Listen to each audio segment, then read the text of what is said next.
तोशाम में इस तहसील के अलग अलग कोने से आए हुए मेरे किसान भाइयों, आप सबके प्यारे और अब पूरे देश में किसान की आवाज, किसान की भाषा में बताने वाले हमारे रमेश भाई, हरियाणा जय किसान आंदोलन के अध्यक्ष हमारे अनावत भाई, भाई दीपक लांबा जी, वर्मा जी, और यहां पहुंचा हुआ हर व्यक्ति किसानों का नेता है। साथियों, आज एक ऐतिहासिक दिन पे हम आए हैं। आज है 9 अगस्त। 9 अगस्त वो दिन है जबकि 1942 का आंदोलन शुरू हुआ था, जब इस देश के बच्चे बच्चे ने कसम खाई थी, नारा दिया था, अंग्रेजों भारत छोड़ो। और ये आंदोलन 1947 में जाके खत्म हुआ था, जब अंग्रेजों को भारत छोड़ना पड़ा था। आज उसी 9 अगस्त के दिन, अगस्त क्रांति वाले दिन, देश के कोने कोने में, सिर्फ तोशाम में नहीं, इसी समय तमिलनाडु में भी एक किसान खड़ा है, बंगाल में किसान खड़ा है, महाराष्ट्र में किसान खड़ा है, पंजाब में किसान खड़ा है। देश के कोने कोने में, मध्य प्रदेश, उत्तर प्रदेश, बिहार, झारखंड, सब तरफ से खबर आ रही है। और सिर्फ मेरे मुंह की बात मत मान लेना, कोई बच्चे से कहना भाई फेसबुक पे दिखा दियो। सुबह 10 बजे से चल रहा है, शाम 5 बजे तक आपको दिखाई देगा देश के कोने कोने में किसान आज क्या कर रहा है, क्यों खड़ा हुआ है आज किसान।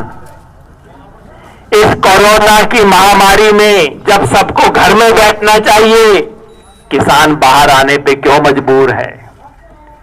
किसान इसलिए मजबूर है कि किसान कहता है कि इस महामारी में, इस संकट में मेरी मदद करने की बजाय सरकार ने मेरे सर के ऊपर 3 संकट और लाद दिए हैं। इसलिए किसान को आना पड़ रहा है। इस महामारी और लॉकडाउन में किसान को क्या क्या दिक्कत हुई। जो फल सब्जी वाला किसान था, आधों को तो भाई खेत से सब्जी मंडी तक नहीं ले जा सका, वहीं पे खत्म हो गई। जिसने मंडी तक पहुंचाई, हमारे रमेश भाई जैसों ने, टमाटर के किसान कई यहां पे होंगे, आपने आंदोलन भी किया। हरियाणा भर में किसान में, टमाटर के किसान को थोड़ा आवाज मिली तोशाम के किसान की वजह से। जो मंडी में लेके गया, उसको मंडी में भाव नहीं मिला सब्जी और फल का, दूध के दाम गिरे, पोल्ट्री का उद्योग सारा का सारा ठप हो गया,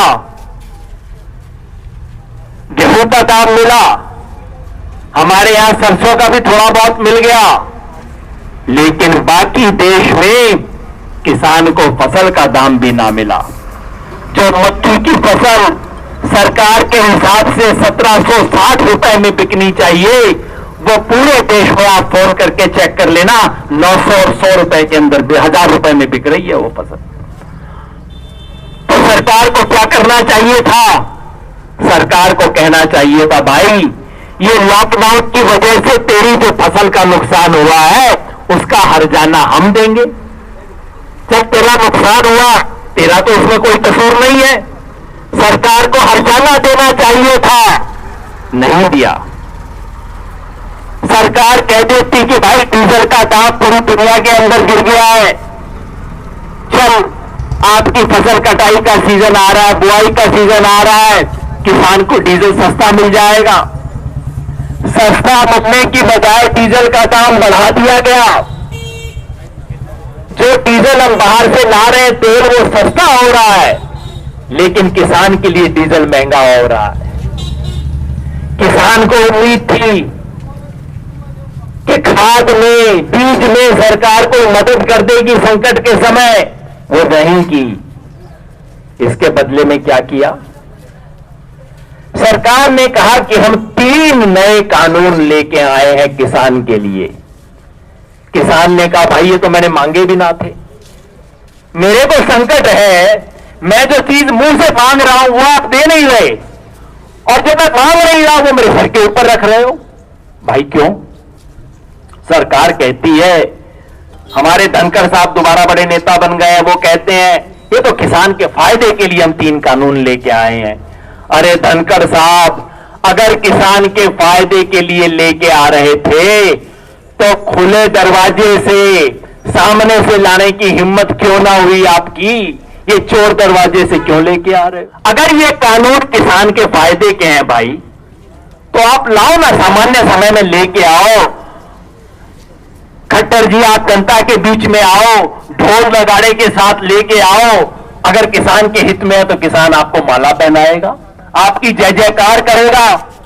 चोरी छुपे क्यों लेके आ रहे हो? इन कानूनों का लॉकडाउन से क्या मतलब है? कोरोना के संकट से क्या मतलब है? किसान को आज जो परेशानी है उससे क्या मतलब है? ये क्या कानून है? भाई ने बताया 3 कानून हैं। पहला कानून है एसेंशियल कमोडिटीज एक्ट में संशोधन। मैं कहता हूं इतना लंबा नाम रखने की कोई जरूरत नहीं है। यह है जमाखोरी खोलो कानून। अब तक जमाखोरी पे पाबंदी लगी हुई थी कि भाई आप कोई फसल इतने से ज्यादा एक जगह पे इकट्ठी नहीं कर सकते। सरकार ने कहा है अब कोई लिमिट ना है। स्टॉकिस्ट, बड़े बड़े थोक के व्यापारी जो लाखों लाखों क्विंटल इकट्ठा करके रखते हैं, अब 10 लाख क्विंटल कर सकते हैं और उसकी कोई लिमिट ना है। मैं पूछता हूं भाई, इससे किसान को क्या फायदा होगा? व्यापारी को तो फायदा होगा, स्टॉकिस्ट को फायदा होगा, बड़े गोदाम वाले को फायदा होगा, किसान को क्या फायदा होगा? वो तो बड़ा बड़ा स्टॉक अपना इकट्ठा कर लेगा और बड़ा स्टॉक इकट्ठा करने के बाद क्या, जब जी में आया तब फसल का दाम गिरा दिया, जब जी में आया तब उठा दिया। जब किसान के पास फसल है तो दाम गिरा दिया, जब फसल किसान से निकल के गोदाम में आ गई तो दाम बढ़ा दिया। पुराना खेल है। तो ये जमाखोरी खोलो कानून है। दूसरा कानून सरकार ने बड़ा लंबा सा नाम दे रखा है, किसानों के मूल्य को सुरक्षित करना, पता नहीं क्या क्या क्या क्या कानून। अरे भाई सीधा नाम दो, वो मंडी तोड़ो कानून है। ये आज आपकी जो मंडी है जिसमें ले दे के कहीं मर पिट के किसान को 4 पैसा मिल जाता है। कभी कभी किसान की फसल ले लेते हैं, ज्यादा हल्ला करे तो हमारी सरसों भी बिक जाती है। गेहूं तो बिक ही जाता है, ज्यादा शोर करे भाई कभी कभार हमारा सरसों भी बिक जाता है।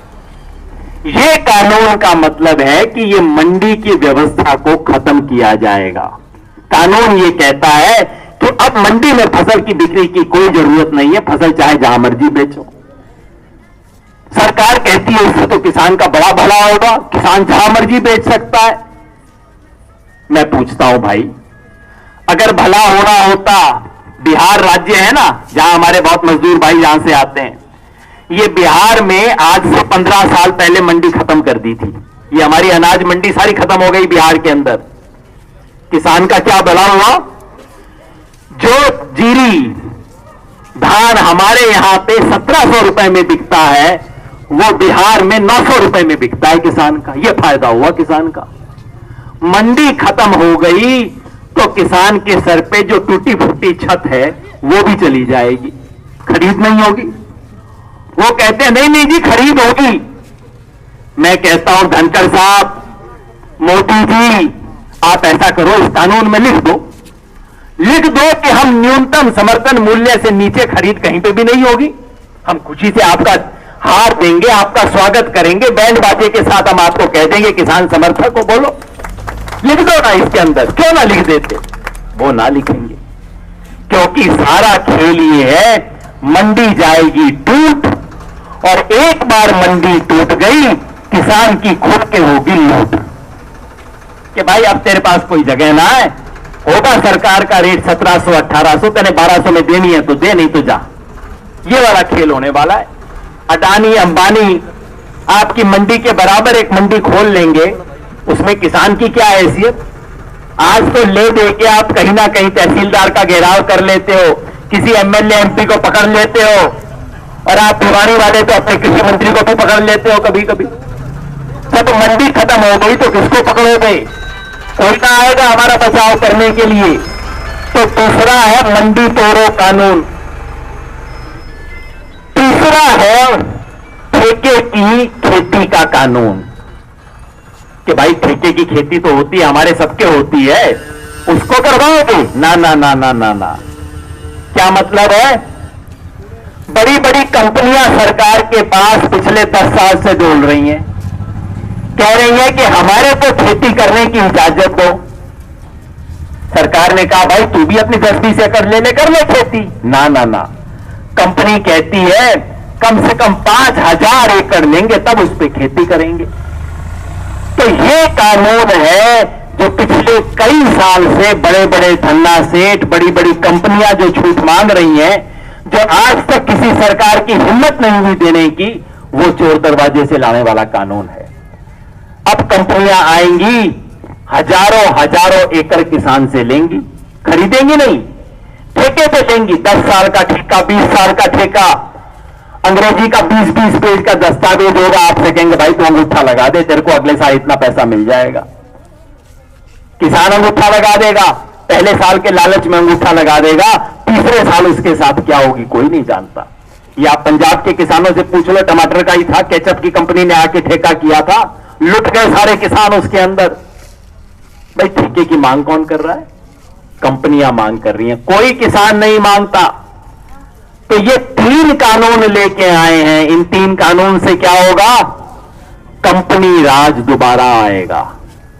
आज तक खेती किसानी ले दे के किसान के हाथ में है, अच्छी है, बुरी है, माड़ी है, जैसी है किसान के हाथ में। अब इन 3 कानूनों से कंपनी का राज आएगा, बड़ी बड़ी कंपनियां खेती करेंगी। आज किसान के हाथ में ले दे के क्या बचा है जी? वैसे किसान पगड़ी पहन लेता है, इज्जत ना बची आज कोई, जेब में पैसा है नहीं, बस पांव के नीचे बाप दादे की जमीन बची है, ले दे के यही चीज बची आज किसान के पास। और ये कानून आने से वो भी किसान के हाथ से जाके कंपनियों के हाथ में जाएगी। इसलिए हम सब यहां पे आए हैं। इसलिए देश के सारे किसान संगठन, एक भी किसान संगठन नहीं है देश का जिसने इन 3 कानूनों का समर्थन किया। और तो और इनका आरएसएस वाला संगठन, राष्ट्रीय स्वयंसेवक संघ, बीजेपी के अपना साथी संगठन, उन्होंने भी इसका विरोध किया। उन्होंने भी क्या, मोदी जी गलत काम कर रहे हैं, चलो मेरी बात ना मानो, आप उनकी तो मान लो। आरएसएस वाले कह रहे हैं ना जी ये तो किसान के हित में नहीं है, ये तो किसान को कंपनी के हाथ में बेचने का काम आप कर रहे हो। इसलिए आज यहां पे किसान आया है। देश के अलग अलग इलाकों में आज 9 अगस्त को सैकड़ों जगह पे किसान आए हैं। कल रात तक आप देख लोगे, हमारे यहां पे टीवी चैनल वाले भी हैं, सब लोग हैं, अगर ईमानदारी से जो दिखाएंगे आप देख लोगे, सैकड़ों जगह पे किसान इस तरह से खड़े हुए हैं। कहीं ज्यादा हिम्मत होगी, हरियाणा के किसान की हिम्मत है भाई अपना ट्रैक्टर निकाल लेता है, किसी की हिम्मत नहीं है वो अपने गांव में कर रहा है। महाराष्ट्र में कोरोना का बहुत ही मार हो गई है तो उनको कहा है चलो तुम अपने अपने घर में रह के करो, जो किस तरह से करो। करना तो हमें दिल्ली में रैली थी सबने, लेकिन रैली तो अब हो ना सके दिल्ली के अंदर, तो हमने कहा अपने अपने तहसील हेडक्वार्टर पे जाएंगे, प्रधानमंत्री के नाम चिट्ठी देंगे। तो आज हम यहां पे आए हैं प्रधानमंत्री के नाम एक चिट्ठी देने, और ये जो 3 अध्यादेश हैं इनकी प्रति को जलाने के लिए आए हैं। अहमद साहब जरा अध्यक्ष ये अपना जो चिट्ठी देने आए हैं दिखा दें। ये चिट्ठी है जी प्रधानमंत्री के नाम, हम में से कई साथियों ने हस्ताक्षर किए हैं, जिसने ना किए हो आप भी कर देना जी। इसमें 9 मांगे हैं किसानों की। पहली मांग तो यही कि 3 अध्यादेश खत्म किए जाएं। उसके अलावा ये कि भाई किसान को जो हर्जाना हुआ है कोरोना के दौरान उसका हर्जाना दिया जाए, जो नुकसान हुआ है, डीजल का दाम कम किया जाए, फसल का पूरा दाम मिले, उसको कर्जा से मुक्ति मिले। जो किसान की समस्याएं हैं, 9 समस्याएं लिखी हैं, और हमने कहा है प्रधानमंत्री से अगर आप किसान के सच्चे हितैषी हो तो आप ये बातें मान लो। ये जो 3 अध्यादेश हैं, 3 कानून केंद्र सरकार लाई है, कानूनों की कॉपी हमारे पास है, प्रतीक स्वरूप उसको यहां पे जलाएंगे। इसको जलाने का मतलब हम इस देश के सारे 750 जो सांसद हैं, लोकसभा राज्यसभा में मिला के 750-800 जो सांसद हैं, उनको संदेशा दे रहे हैं ये अभी अध्यादेश है, कानून नहीं बना है। अध्यादेश का मतलब होता है जब संसद अपना काम ना कर रही हो तब अगर कोई इमरजेंसी हो जाए तो सरकार कानून बना सकती है बगैर संसद के पास जाए, लेकिन जैसे ही संसद की मीटिंग होगी उसके सामने रखना पड़ेगा कि भाई आप कहो तो इसको कानून बना दें। तो अभी कानून बना नहीं है, लागू हो चुका है, लेकिन पक्का कानून नहीं बना है, कच्चा कानून है, अभी अध्यादेश है। तो हम इन 3 अध्यादेशों की प्रति जलाएंगे और उन 800 सांसदों को संदेश देंगे, अगर तुम्हें अपने आप को किसानों का हितैषी बताते हो, किसान का बेटा बताते हो, किसान का प्रतिनिधि बताते हो, तो ये 3 अध्यादेश कानून नहीं बनने चाहिए। अगर आपने इसे कानून बनाया तो आप किसान के नहीं, किसान के प्रतिनिधि नहीं हो, कंपनियों के दलाल हो। किसान एकता जिंदाबाद, किसान एकता जिंदाबाद। तो किसानों के प्रतिनिधि चाहिए, कंपनियों के दलाल हमें नहीं चाहिए। ये बात करने के लिए हम यहां पे आए हैं। इस इलाके को अपने अधिकार के लिए लड़ना होगा और उस लड़ाई में आपका भाई, आपके इलाके का बेटा शुरू से आखिर तक आपके साथ रहेगा, लड़ेंगे और जीत के दिखाएंगे इस लड़ाई को। बहुत बहुत धन्यवाद।